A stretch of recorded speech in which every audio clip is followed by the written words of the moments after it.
Mike, we touched on this yesterday during the show. Are the Redskins going to look at McVay in a couple of years and say, wow, we let the wrong guy walk out of the building. We could have had this guy as our head coach.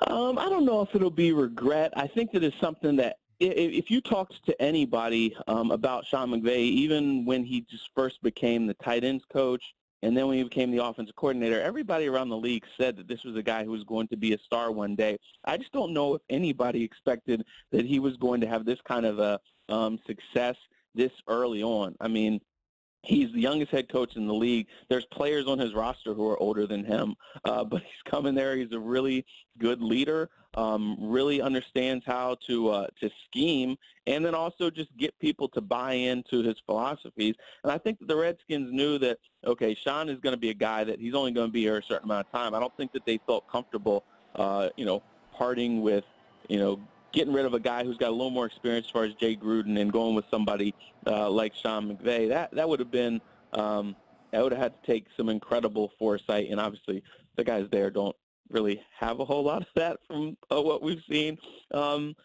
historically. And so I don't know if we can look at it as far as, regret. Maybe, should they have tried to throw him a lot of money to keep him here as the offensive coordinator? I don't know. I know that Sean McVay wanted to be a head coach, and so I think that there was just a situation where they knew, okay, this is a talented young guy, and we're going to lose him.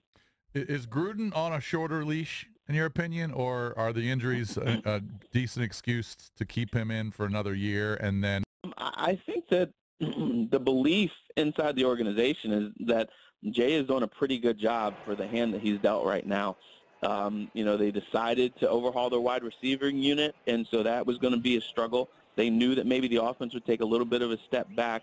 They were hoping that Josh Doxson, Terrell Pryor, and Jamison Crowder all could have stepped up and really shined, but I think that there was some understanding that we'll see. And then now the injuries.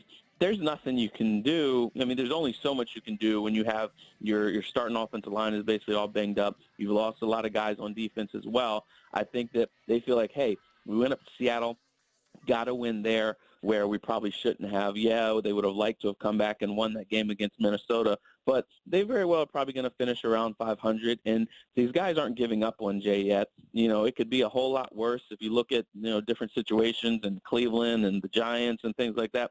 I think that they feel like Jay is still getting these guys to bring good effort, and, they're really beat up right now.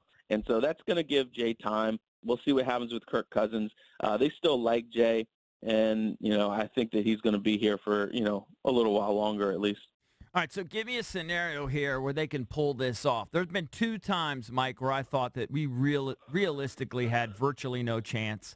I think maybe I gave them a 10% or something against the Raiders, and I bet a bunch of money on the Raiders, and they won. So thank God, it was worth it. Then I really thought I gave them a 5%. Everybody laughed at me. And I was probably wrong, but I gave a 5% chance of them beating Seattle. The odds stacked against them. Teams are 90% to lose in Seattle, and then we all know how that played out. This one almost seems even more insurmountable given the way the defense played the week before, and they're losing more guys, right? Since then, Foster's gone. Will Compton in Seattle, he's gone now. I don't know when we're going to get back. He's one of the most improved players on the defense. I mean, the problems plaguing this team. Yeah. Give me a scenario. And this is not your classic Saints team, right? It's not Drew Brees throwing for 5,000 yards. This is a team that just rushed for 300, right? So how are they going to pull this off? It seems even tougher than Seattle. Because Seattle this year is not what they have been. They've had their own struggles and things like that. Yeah, it's really tough to play at Seattle, win there. But, again, Seattle's not at least doesn't look like it's in its Super Bowl level. Saints, though, really, really freaking good. They're doing it with their defense. They're doing it running the ball, like you said. It's going to be tough because the Redskins are really beat up on defense, especially their defensive front, and stopping the run is going to be a challenge for them. They're beat up in the secondary as well, so that doesn't suit them well going against Drew Brees.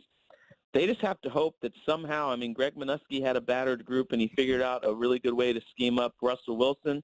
They've got to figure out a way to start Mark Ingram, and then you're putting the ball in the hands of Drew Brees. But the Redskins have been able to beat them before, both at home and in New Orleans. I guess you could say any given Sunday. I know it sounds cliche, but this way the NFL has played out this year, it really is a wacky year. It would be, maybe there's a letdown on the part of the Saints. They just went up to Buffalo and destroyed them. Do they come down and underestimate the Redskins? I don't know. They're on a really hot streak. I think it's going to be really challenging for the Redskins. The other thing Kamara does is he's a great receiver out of the backfield too. Yeah. Breeze, And now you're So and Breeze, now your Breeze linebackers can throw to Thomas. He can throw to Ginn, but he Right. can also throw to Kamara. Yeah, and so who's going to cover him? Your linebackers are beat up.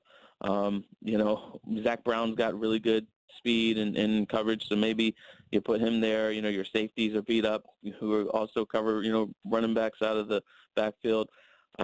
It's going to be a challenge for the Redskins, but again, we didn't think that they had a chance to go up there and really beat Seattle, and they pulled it off. So we'll see here.